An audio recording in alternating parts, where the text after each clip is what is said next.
సిద్దిపేట జిల్లా కొమురువెల్లి మల్లికార్జున స్వామి ఆలయం దగ్గర అఘోరీ హల్చల్ చేసింది. దుస్తులు వేసుకొని ఆమెను దర్శనానికి అధికారులు అనుమతించలేదు. దీంతో వారిపై ఆగ్రహం వ్యక్తం చేసింది. కారులోకి వెళ్లి కూర్చున్న అఘోరీని చూసేందుకు స్థానికులు ఎగబడ్డారు.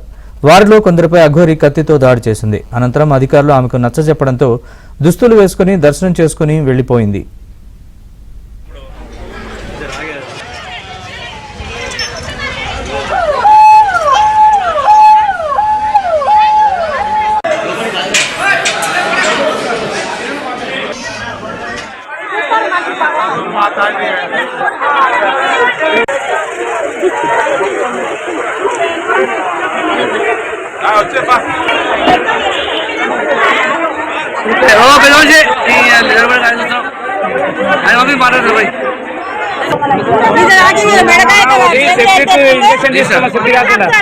తీసుకోమా